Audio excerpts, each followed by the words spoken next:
You know, Jesus grew up in a small town called Nazareth. We all know that.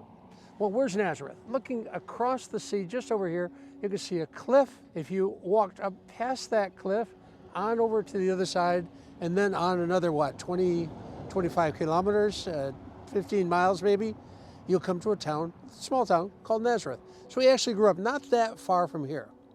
Sea of Galilee, interesting name here. Galilee, Galil, means wavy. It's a sea with waves. So this sea, nice and calm today. You can see little ripples, you don't see waves.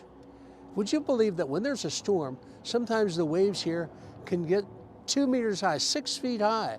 You can get waves here. I've actually seen it happen. That we went from a flat sea like this to huge waves in as little as a half hour. It's a shocking thing. So for Jesus to go from that side of the sea to this side of the sea was something that was potentially dangerous. And he did it. He came here to this place, and this place is a weird place because on this side of the sea, over here on the hill, there's a large field. It's difficult to see it from where we are right now, but just over here is a field, big place where you could have animals living in a field. You would think maybe sheep or goats or even camels or something like that, but not this field. This field was filled with pigs. Pigs. Pigs are not kosher. Jewish people didn't eat pigs, never. That was something God forbid, to eat the pig. So what in the world do we got with thousands of pigs sitting here on the side of the hill? And the answer is there is a city just up on the side over here called Susita. And Susita was a huge Hellenistic Greek-style city in the first century. And because it was Hellenistic and Greek, they ate pigs. Were there Jewish people there? Yeah, probably Jewish people. But they ate pigs, and they had lots of pigs. Jesus came here to this place where there's pigs over here. It's worse. This is a cemetery behind us. Not just a small cemetery. The whole side of the hill is pockmarked with caves, little caves that were used for burial caves. Lots of them. And there was a man in there amongst the caves. He had something went wrong in his life. We don't know, it doesn't explain it to us in the Bible, but this is a true story. This man really was here, and he really was possessed with demons.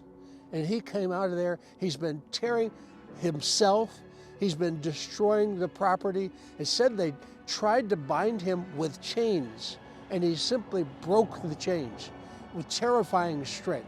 This guy is a difficult person, to say the very least.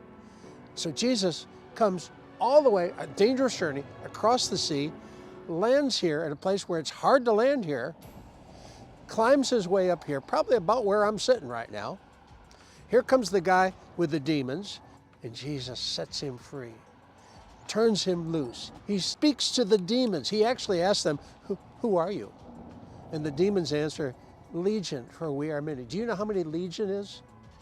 A legion can be 5,000. And the man realizing that, the demon realizing that Jesus has the authority, asks for permission to go into the pigs. I don't know what Jesus had against the pigs. What we can tell you is the demons went into the pigs, and it says they went down the hill and over the cliff into the sea, and they drowned.